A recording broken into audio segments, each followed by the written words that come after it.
Bonjour et bienvenue à cette capsule vidéo portant sur la procédure pour la demande et l'obtention d'une exception pour raisons techniques. Dans cette présentation, nous aborderons les sujets suivants. Une mise en contexte et la raison d'être de cette procédure.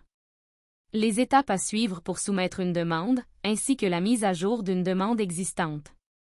Commençons donc par la mise en contexte. L'article 5.6 du Programme de surveillance de la conformité et d'application des normes de fiabilité du Québec, le PSCAQ, prévoit qu'il est possible, pour les entités visées, de demander une dispense exceptionnelle de conformité à certaines exigences propres aux normes relatives à la protection des infrastructures critiques, pour raisons techniques. L'article 5.6 précise la procédure pour une telle demande. Essentiellement, la Régie peut accorder une dispense de respecter de façon stricte certaines exigences de quelques normes de fiabilité relatives à la protection des infrastructures critiques, ou normes CIP, sur recommandation du Northeast Power Coordinating Council, ou le NPCC. L'acronyme CIP provient du terme anglais Critical Infrastructure Protection. Ce type d'exception, qui tient compte de la faisabilité technique ou des contraintes d'ordre technique, est désigné sous l'appellation d'exception pour raisons techniques, ou TFE. L'acronyme TFE provient du terme anglais Technical Feasibility Exception. Il y a 3 étapes dans ce processus. 1. Télécharger le formulaire se trouvant sur le site web de la Régie. 2. Remplir le formulaire. 3. Déposer le formulaire dans le SSCQ. Étant donné que l'acronyme SSCQ sera mentionné plusieurs fois durant cette capsule, définissons-le maintenant. Le SSCQ, ou Système de surveillance de la conformité au Québec, est un espace de collaboration entre la Régie, les entités visées et le NPCC. Dans le cadre de la surveillance de la conformité et d'application des normes de fiabilité, le SSCQ est l'entrepôt de données où le NPCC, les entités visées et la Régie déposent, par exemple, des déclarations, des demandes d'information, des rapports, des formulaires, ou toute autre information relative à la surveillance de la conformité aux normes de fiabilité. Nous passons à l'étape du téléchargement du formulaire. Tout d'abord, rendez-vous sur le site web de la Régie au www.regieenergie.qc.ca/fr, le tout sans accent aigu. À la page d'accueil du site, sélectionnez l'onglet « Entités visées, normes de fiabilité ». Vous êtes maintenant dans l'onglet dédié aux entités visées par les normes de fiabilité. Dans le menu déroulant, sélectionnez Surveillance de la conformité et application des normes de fiabilité.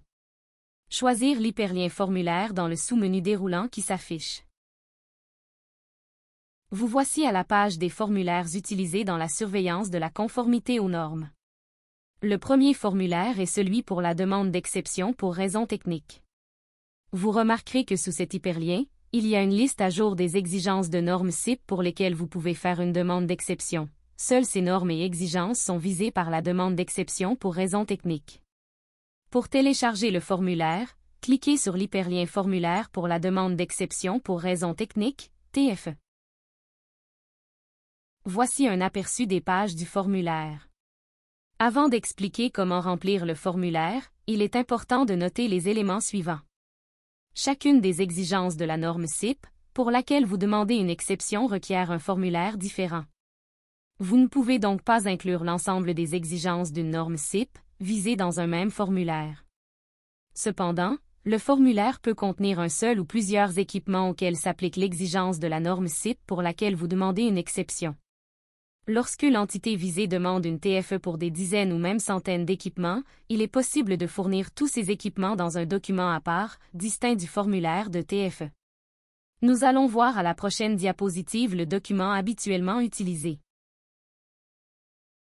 Afin de bien illustrer la manière de remplir le formulaire, nous utiliserons l'exemple de la norme CIP 5 version 7. Dans la liste des normes et exigences visées par la procédure pour la demande d'une TFE, la norme CIP 5 permet le recours à une TFE pour les exigences E1 et E2. Si la demande de TFE est faite pour les exigences E1 et E2, vous devez remplir 2 formulaires distincts, un pour l'exigence E1 et l'autre pour l'exigence E2.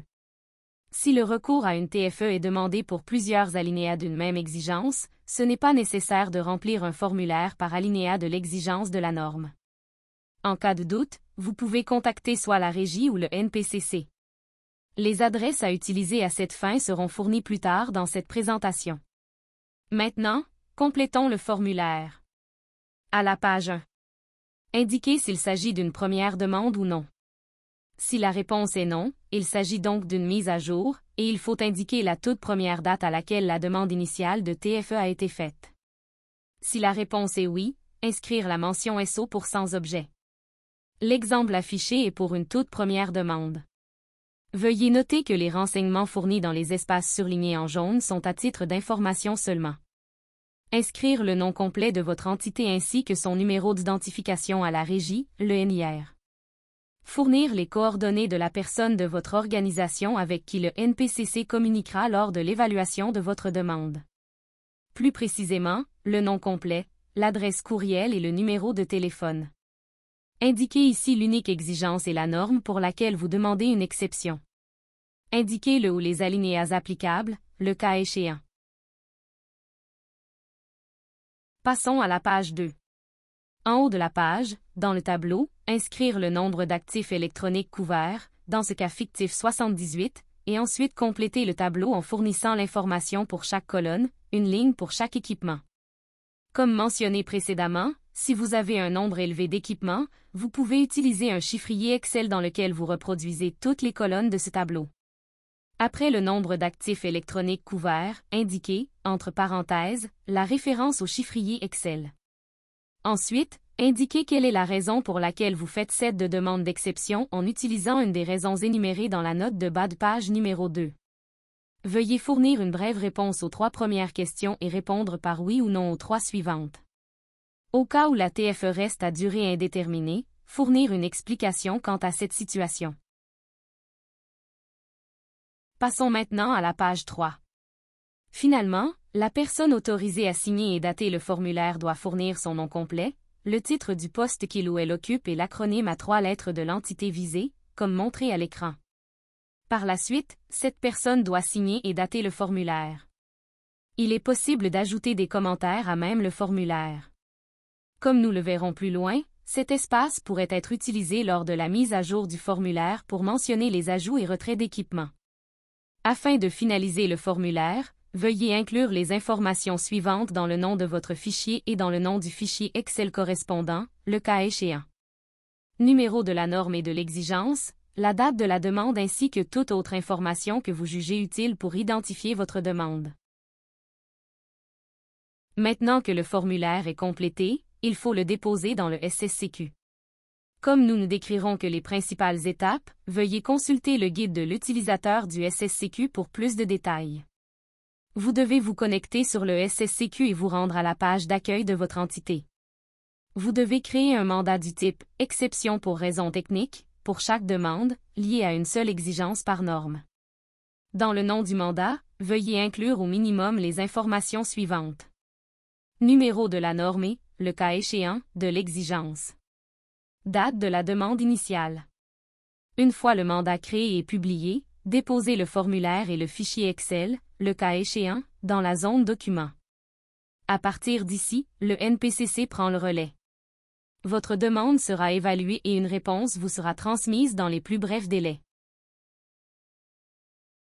Une fois qu'une demande de TFE est approuvée, il est nécessaire de la mettre à jour et de soumettre à nouveau le formulaire pour approbation, lors des événements suivants.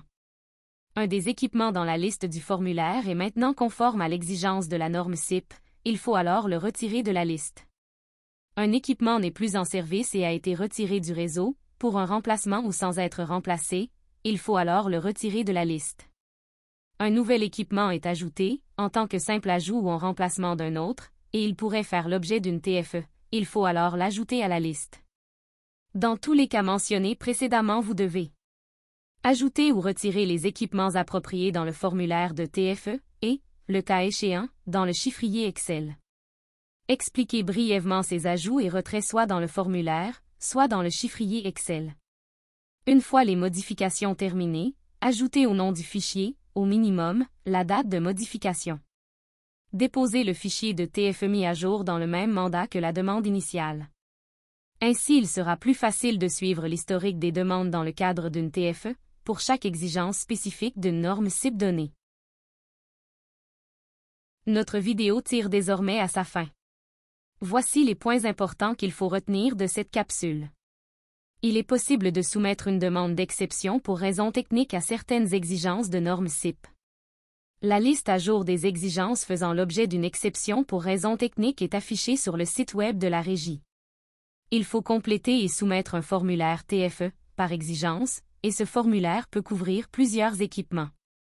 Une fois le formulaire complété, il faut le déposer dans le SSCQ dans un mandat du type « Exception pour raisons techniques » dédié à l'exigence de la norme CIP, pour laquelle vous demandez la TFE. Il est nécessaire de mettre à jour le formulaire et le soumettre à nouveau dans le SSCQ, lorsqu'entre autres, des équipements sont retirés ou ajoutés. Voici ce qui complète notre présentation. Nous vous remercions de votre attention. Pour toute question relative au TFE ou à tout autre sujet, veuillez consulter notre page web dédiée aux entités visées par les normes de fiabilité. Si des questions persistent, nous vous invitons à nous transmettre un courriel à la Régie au secrétariat pscaq@regieenergie.qc.ca, sans accent aigu, ou au NPCC à l'adresse affichée à l'écran. https://www.npcc.org/contact. Merci et à la prochaine.